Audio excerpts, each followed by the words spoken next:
નમસ્કાર, ચક્રવ્યૂહમાં ચહેરો આપનું સ્વાગત છે. હું છું આપની સાથે સંધ્યા. લોકસભાની ચૂંટણીના ઢોલ ઢબૂકી ગયા છે. જી હા, અને ઉમેદવારો પ્રચારમાં પણ લાગી ગયા છે ને એ વચ્ચે ક્યાંક વિરોધનો વંટોળ એટલે વાયરો પણ વાઈ રહ્યો છે, પરંતુ તેને શાંત કરવાના પ્રયત્ન થઈ રહ્યા છે. અને આ વચ્ચે જ આજે આ ચક્રવ્યૂહના ચહેરામાં એક ખાસ શખ્સિયત આપણી સાથે છે, જેમનું નામ છે અલ્પેશભાઈ ઠાકોર. સીધા જ આપણે તેમની સાથે રૂબરૂ કરાવીશ, જેઓ ધારાસભ્ય પણ છે. અલ્પેશભાઈ, ખૂબ ખૂબ સ્વાગત છે આપનું.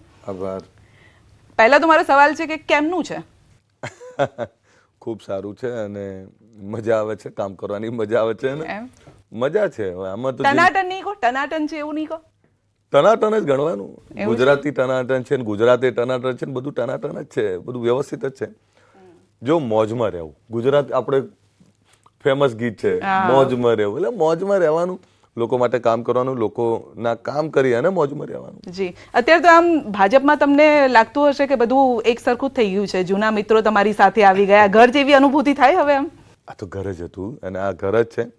જો ભારતીય જનતા પાર્ટી કાર્યકર્તાઓ અને કામ કરનારાની પાર્ટી છે, એટલે જેને કામ કરવું છે, જેને લોકો માટે કંઈક કરવું છે, યુનિક કરવું છે, તો એને તો કોઈ પ્રોબ્લેમ નહીં આવે. અને એટલે કામ કરવું છે તો મજા આવશે, આરામ કરવું છે તો મતલબ નથી. એટલે અહીંયા ચોક્કસ માપદંડો સાથે કામ કરવાનું હોય છે, એટલે મજા છે એમાં.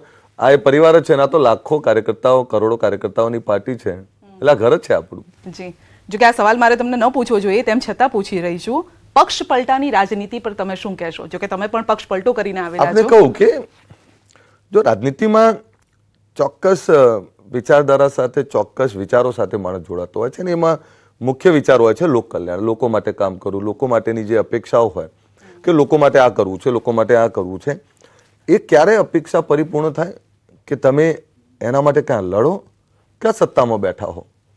હવે જ્યાં એના માટે લડવાનું ના હોય અને સત્તામાં ના હો, ત્યારે ક્યાં સુધી ભૂખ્યા લોકોને ભૂખ્યા રાખો તમે?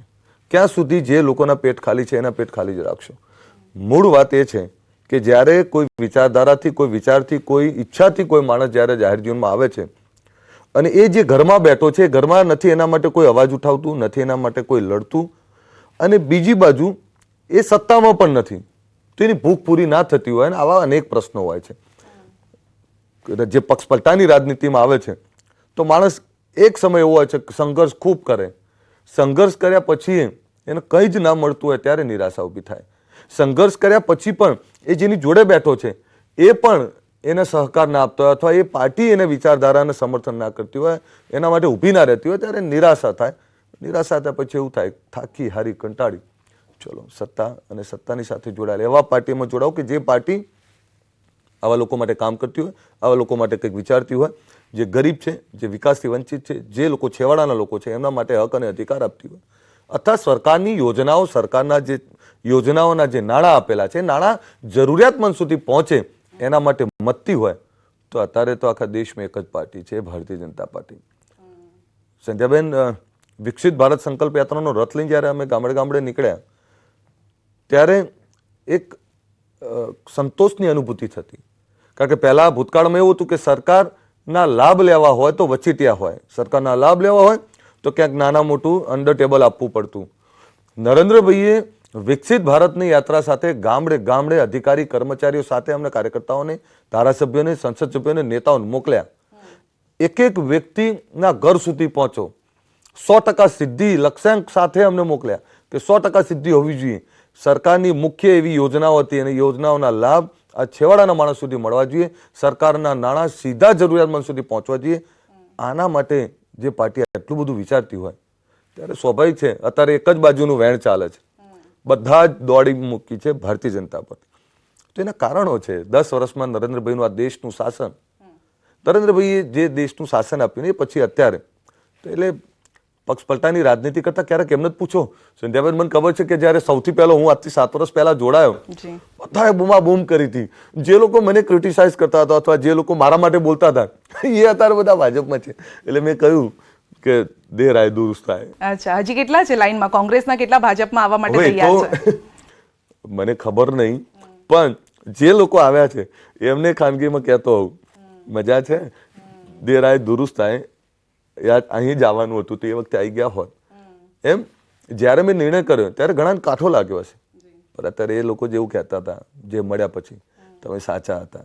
અચ્છા, પણ શૈલેષભાઈ પરમાર તમારા જૂના સાથી કોંગ્રેસના નેતા એવું કહી રહ્યા છે કે જે કોંગ્રેસના બીજેપીમાં ગયા છે એ વાસી ફળ છે. હવે વાસી ફળ, રાજનીતિ સંધ્યાબેન સરવાળાનો મૂળ, રાજનીતિ એ સરવાળો હોય. તમે જે ગયું છે એને ખરાબ કહો તો હતા ત્યારે તો બહુ સારા હતા. મૂળ મુદ્દો એ છે કે કેમ ગયા છે એનું મનોમંથન કરવું જોઈએ ને. કોંગ્રેસ ખાલી કેમ થઈ રહી છે તો એના નેતાઓએ બેસવું જોઈએ કે ભાઈ એવું તો શું ખૂટે છે, એવું શું આપણે નથી કરી શકતા. જો કોંગ્રેસ ફક્ત ચૂંટણીલક્ષી પાર્ટી બની ગઈ છે. સંધ્યાબેન, પાર્ટી કોઈ પણ હોય એ ક્યારે સત્તામાં આવવાના સપના જોઈ શકે કે લોકો માટે મતતા હોય, લોકો વચ્ચે રહેતા હોય, લોકોના દરરોજ બરોજ એના પ્રશ્નો માટે વાચા આપવા માટે મતતા હોય.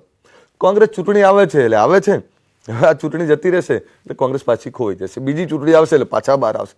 એટલે ફક્ત ચૂંટણીલક્ષી પાર્ટી બની ગઈ છે. ભારતીય જનતા પાર્ટી આ ચૂંટણી પતે એના પછીનો એજન્ડો અમારો નક્કી છે. આ પત્યા પછી અમે પાછા બીજા જ દાડે કામે લાગી જવાના નવા લક્ષ્યાંક સાથે, લોક કલ્યાણ માટે, લોકો માટે. એટલે શૈલેષભાઈ હોય કે કોંગ્રેસ પાર્ટીના કોઈ પણ નેતા હોય, ક્યારે એમણે મંથન કર્યું છે કે 40-40, 50-50 વર્ષ પાર્ટીમાં રહ્યા પછી પણ એ લોકો જતા રહ્યા? અમારા જેવા નવયુવાનોનો તે આકર્ષિત નથી કરી શકતા. પણ જે તમારા વયોવૃદ્ધ નેતાઓ છે એ પણ ઢળતી ઉંમરે એવું કહે છે કે ના હવે અમારે નથી રહેવું, તો એનું મંથન કરવું જોઈએ. અમે ઈચ્છીએ કે સારો પ્રતિપક્ષ હોય, મજબૂત પ્રતિપક્ષ હોય, પણ પ્રતિપક્ષમાં પણ વિરોધ પક્ષમાં પણ એ મજબૂતાઈ નથી. પણ તમારા જેવા મજબૂત હવે ત્યાં જતા રહ્યા હોય તો પછી ક્યાંથી હવે મજબૂત રહે? નથી લાગતું એવું તમને? પણ સંધ્યાબેન, એ પૂછવું તો જોઈએ ને, અમે કેમ જતા રહ્યા? તો એ જવાના કારણો હતા. જ્યાં બેઠા, હવે મને યાદ છે કે ઇલેક્શન પહેલા એમના એક મુખ્યમંત્રી એવું કહેલું અને મારું બહુ વાયરલ થયું હતું. રાજસ્થાનના મુખ્યમંત્રી તત્કાલીન આયેલા કે ઉધાર કા માલ थे, उधार का माल वो वापिस चला गया. तो मैं कहूँ तो अगर हम उधार का माल थे तो 2017 में हमने आपको इतनी सीटें दी कि आप सत्ता बनाने के करीब आ गए थे. बिल्कुल. और अब की बार वो उधार का माल वापिस ले रहे हैं, 20 सीट भी गुजरात में नहीं आने देंगे. અને એ વાત ગુજરાતીઓએ સ્વીકારી અને સાહેબ 17માં લાવી દીધું અને એનો કોન્ફિડન્સ હતો. બીજું આપણે કહું, જે બીજા તાપણું કરે છે એમાં અમને આગ શેકવી છે, અમને ઠંડી છે ને બીજા તાપણું કરે નીકાળવી છે. એવું નહીં કે લાવો આપણે કંઈક કરીએ. કોંગ્રેસે છેલ્લા 25 વર્ષમાં કોઈ એજિટેશન કોંગ્રેસે ઉપાડ્યું હોય, કોંગ્રેસે કંઈ લોકો માટે કર્યું હોય તો એક 25 વર્ષમાં ગુજરાતનો દાખલો આપી દે. મૂળ મુદ્દો એ છે સંધ્યાબેન, અમારા જવાના કારણોમાં અમે તો એ જે લોકો માટે આવ્યા છીએ એ લોકોના સપના પૂરા કરવા માટે આવ્યા છીએ. મારું તો સપનું છે એક શૈક્ષણિક સંસ્થાઓ, શૈક્ષણિક ભવન અથવા શૈક્ષણિક વ્યવસ્થાઓ આ ગરીબો માટેની વ્યવસ્થા કરું. આ ઇલેક્શન પત્યા પછી એના ઇનોગ્રેશન ભૂમિ પૂજન અને એના એ ચાલુ કરી દેવાના છીએ અમે. એટલે મારું તો સપનું આટલું જ છે. રાજનીતિમાં મારા 2-3 ચોક્કસ લક્ષ્યાંકો છે.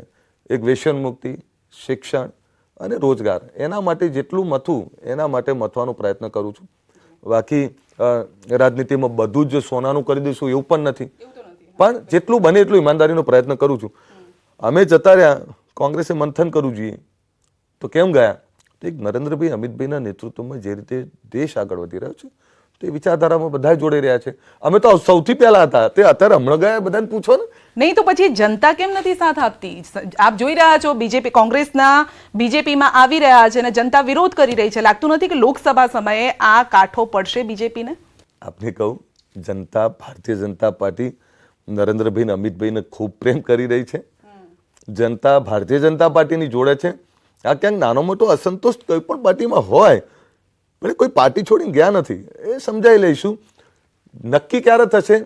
જ્યારે એનું પરિણામ આવશે ત્યારે આપને કહું. લખવું લખી રાખો. અમારા આદરણીય પ્રદેશ પ્રમુખ જે 5 લાખનો લક્ષ્યાંક આપ્યો છે, 5 લાખનો લક્ષ્યાંક પૂરો જ થવાનો છે. એમાં કોઈ બેમત નથી.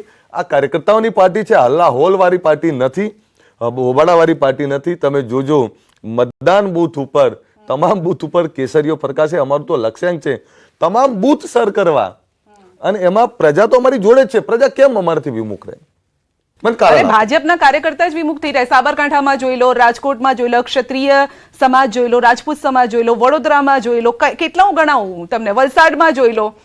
આવું અલ્પેશભાઈ, આવું હંમેશા આપણે પહેલા પણ જોયું છે કે કોંગ્રેસમાં જે કકડાટ થતો હતો, હવે કોંગ્રેસના બીજેપીમાં આવ્યા પેઠા એટલે હવે બીજેપીમાં કકડાટ શરૂ થઈ ગયો છે. એવું નથી લાગતું? એવું નથી. એકચ્યુઅલીમાં રાજનીતિમાં દરેકની અપેક્ષા હોય.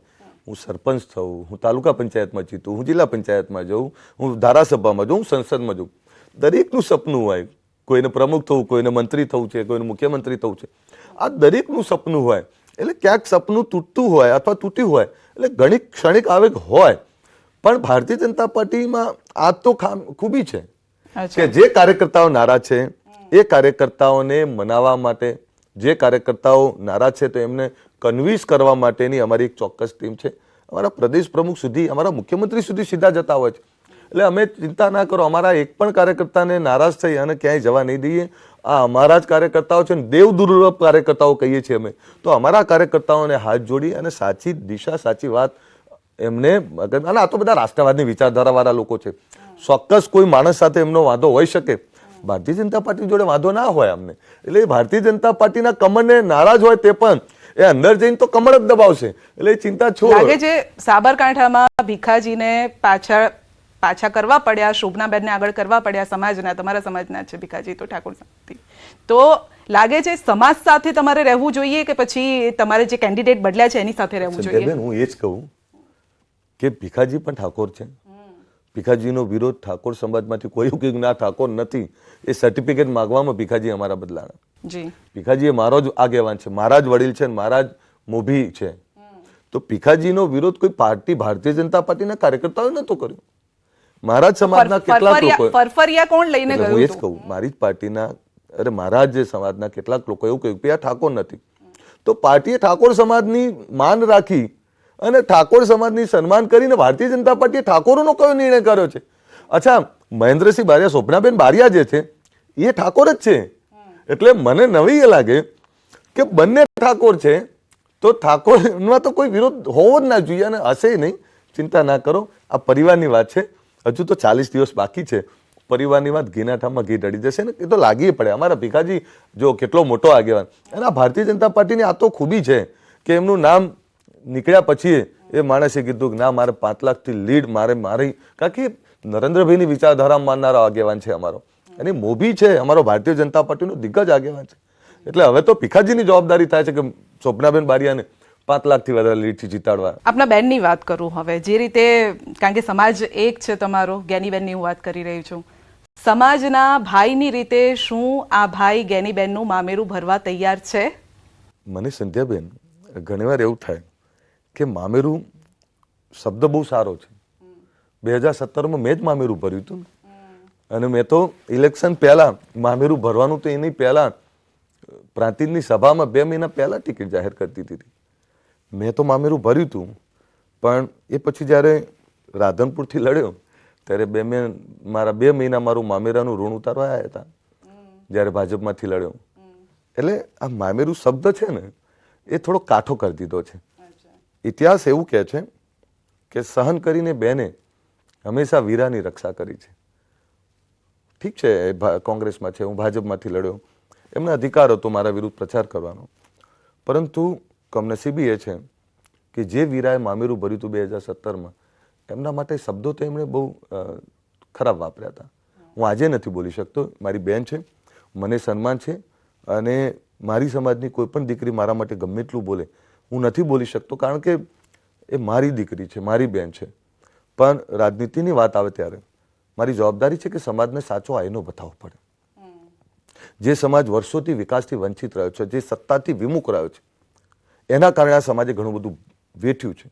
ત્યારે હું એવું ચોક્કસ માનું છું કે નરેન્દ્રભાઈની વિચારધારામાં રહેવું પડે, નરેન્દ્રભાઈને જીતાડવા પડે. બાકી તો ભાઈ તરીકે મારી તો શુભકામના કે મેં મામેરું ભર્યું હતું એ બદલ તમારો આભાર. જી બિલકુલ.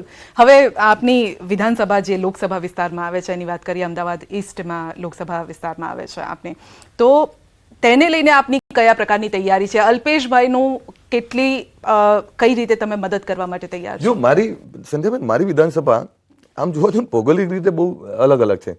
ગાંધીનગર મહાનગરનો એક આખો વોર્ડ 11 નંબર મારામાં આવે, બીજા 3 વોર્ડ અડધા આવે. અમદાવાદ મહાનગરનો એક ચાંદખેડા આખો વોર્ડ આવે, બીજા 3 વોર્ડ અડધા આવે. ગાંધીનગર તાલુકો આવે, જ્યાં ગિફ્ટ સિટી છે, જ્યાં પીડીપી છે, જ્યાં રસાક શક્તિ છે. એટલે તમામ એજ્યુકેશન મોટી મોટી સંસ્થાઓ મારા ત્યાં છે. રાજ્ય સરકારનો આભાર માનું, ભૂપેન્દ્રભાઈનો આભાર માનું કે મારા ત્યાંના ઇલેક્શન પહેલા, હમણાં 3 મહિના પહેલા 125 કરોડના નવા રોડ રીસફર કરી દીધા. બધા જ રોડો મોટા ભાગના 10-20% બાકી હશે, બાકી મોટા ભાગના રોડ બધા રિપેર કરી દીધા. મારા ત્યાં જે નવો એરિયા જે ડેવલપ થાય છે આખો, એના રોડ રસ્તા, એના ગાર્ડન, એની વ્યવસ્થાઓ, ચાહે લાઇબ્રેરીની વાત હોય, ચાહે ઓડિટોરિયમ હોલ હોય, ચાહે તળાવના બ્યુટિફિકેશનની વાત હોય, એક સુંદર સગવડો સાથેનો એરિયા એ જીએમસી એમસી દ્વારા મળી રહ્યો છે. અને લગભગ 1200 કરોડથી વધારેના આ છેલ્લા 1-1.5 વર્ષમાં કામો આવ્યા છે. એટલે મારો એરિયામાં જે કામ થયું છે એના ઉપર કાર્યકર્તાઓ સાથેનો મારો જે નાતો છે, જે રીતે અમારા કાર્યકર્તાઓની મહેનત છે, હું આપને કહું કે હું 45,000 જીત્યો હતો, પણ એટલું ચોક્કસ કહું કે 1 લાખ ઉપર લીડ ભારતીય જનતા પાર્ટી નહીં રહેવાની છે. હસમુખભાઈ તો કહી રહ્યા છે મારે 2.5 લાખની લીડ જોઈએ છે, તમે 1 લાખ કહો છો, આવું કેમ ચાલે? એટલે હસમુખભાઈ 1.5 લાખ કહેતા હતા, પણ આપને કહું કે ધારાસભ્ય તરીકે મારે જે મહેનત કરવાની છે, હું 100% 1.5 લાખ ઉપરનું લક્ષ્યાંક છે અમારું. લક્ષ્યાંક કોઈ દિવસ નાનું નથી, પણ લાખ ઉપર એટલે કહું છું કે આ જે અમારા મતદાતાઓ છે એમનું જે જોમ જોઉં છું. હવે મતદાન કેટલું થાય છે એના આધારે હું કહું છું, એ તો હવે તમારી જવાબદારી તમારી બની જશે. એટલે કે માની લો મતદાન મોટું થયું તો કંટ્રોલ નહીં થાય, કારણ કે લોકો જોઈ રહ્યા છે Bharatiya Janata party law and ઓર્ડરમાં, ભારતીય જનતા પાર્ટી કામોના, એમની સુખાકારીમાં અને એમની સાથેની એમની સેવામાં ક્યાંય કચાશ નથી રાખી. એટલે એ એટલે બોલી રહ્યા છે હસમુખભાઈ મને કે નેતા તમે 1-1.5 વર્ષમાં જે પ્રેમ, જે વિશ્વાસ, જે રીતના કામો કર્યા છે એના દમ ઉપર કહું છું. પણ 1 કહીને 2 આવે તો મને ગમે, પણ 1.5 કોઈને 1.25 થાય ને તો મને ઉણપ રહી જાય. ના, હસમુખભાઈ એમ કહ્યું કે ભાઈ તમે તો હજી નવા છો, હું જૂનો છું, મને ખબર છે કે અહીંયા કેટલા મત મને મળી શકે છે. ગાંધીનગરમાં હવે MIMની એન્ટ્રી થઈ રહી છે. ગાંધીનગર ભરૂચ લોકસભા સીટ પર તેઓ લડવાના છે. લાગે છે આનાથી હિન્દુ વોટર્સને કોઈ અસર થશે? કારણ કે મૂળ મુદ્દો કારણ કે એ પ્રકારનો છે કે હિન્દુ મુસ્લિમને ધર્મ ઉપર આખો મુદ્દો લઈ જવામાં આવી રહ્યો છે. એ તો કટ્ટરવાદ ઉપર લઈ જાય છે ને. તમે સમજો, એ રાષ્ટ્રવાદી વિચારધારામાં માનતા નથી. એ દરેક મુદ્દામાં ઈષ્ટ આપણા સતયુગથી ચાલતા એ રામચંદ્ર ભગવાનના મંદિર ઉપર એ સવાલ ઉઠાવે કે અહીંયા અને બાબરી મસ્જિદ શહીદ થઈ ગયા, આ પ્રકારના વર્ડ યુઝ કરે. કરોડો લોકોનું આસ્થાનું કેન્દ્ર એ રામચંદ્ર ભગવાનનું મંદિર, એમાં પણ સવાલો કરે. એ લોકોની વાત કેવી છે, કટ્ટરવાદ ફેલાવો અને કટ્ટર મુસ્લિમવાદ ફેલાય અને આ દેશને વિભાજિત કરવો એ કોઈના નથી. એ નથી રાષ્ટ્રની વિચારધારામાં માનતા હોય તો એ લોકો ક્યારે કટ્ટરવાદની વાત કરે? બિલકુલ ના કરે. પણ ભારતીય જનતા પાર્ટીની કોમ્પિટિશન એ કોઈની સામે નથી. અમારી વિચારધારા રાષ્ટ્રવાદની વિચારધારા છે. આ ભારતીયને પરમ વૈભવ પર લઈ જવાની જે વિચારધારા છે એ વિચારધારા ઉપર ચાલતા હોય ત્યારે આવા તો ઘણા બધા આવવાના જવાના, પણ ભારતીય જનતા પાર્ટીને એનાથી કોઈ ફરક નહીં પડે. અમે જે વાત મૂકી છે રામ રાજ્યની સ્થાપના, એ જે વર્ષોથી લોકો સપનું જોતા હતા, તો નરેન્દ્રભાઈના શાસનમાં રામ રાજ્યની સ્થાપના જે થઈ છે સાર્થક થઈ રહી છે. કોઈ MLA MP જો તુમારીમાં રહેતો હોય ને, હું નેતા છું, ભૂલી જજો, પ્રજા વચ્ચે જઈને અલ્પેશ ઠાકોરે નમવું પડે છે. નમી અને સરકારના કામ કર્યા હોય એનું બહુ બાઇજ્જત કહેવું પડે છે કે મારી આ તારું આ કરી દીધું, અમે મારા બાપ તારું આ કરી દીધું. એક સેવકના ભાવથી કહેવું પડે છે, એવું ના કહેવાય કે મેં તારું આ કરી દીધું. કોઈ આસાન નહીં કરતા, કારણ કે અમને બીક છે નરેન્દ્રભાઈની. મને આજે યાદ છે નરેન્દ્રભાઈ કહેતા કે દેશની તિજોરીનો ચોકીદાર બનવા જઈ રહ્યો છું, ત્યારે એ નરેન્દ્રભાઈ કેટલું ધ્યાન રાખે છે. એ વખતે રાજીવજી એવું કહેતા કે હું રૂપિયો મોકલાવું છું 85 પૈસા જ પહોંચે છે, અરે 15 પૈસા જ પહોંચે ને 85 પૈસા કવાઈ જાય છે. નરેન્દ્રભાઈએ જ્યારે જનધન ખાતા ખોલે ને ત્યારે કોંગ્રેસે સવાલ ઉઠ્યા હતા કે આ પૈસા વગરના ખાતા શું ખોલો છો? આજે સરકારના પૈસા સીધા જનધન ખાતામાં જાય છે, 100 રૂપિયા પહોંચે છે. એવા નરેન્દ્રભાઈ મોનિટરિંગ કરતા હોય, એવા નરેન્દ્રભાઈની વિચારધારા કામ કરતી હોય, ત્યારે આ બધા તો રહેવાનું. જે રાષ્ટ્રની વિરોધી વિચારધારા વાળા લોકો છે ગમે એટલા આવે તો સિંહ બચ્ચો એક જ છે અને એ સિંહ છે.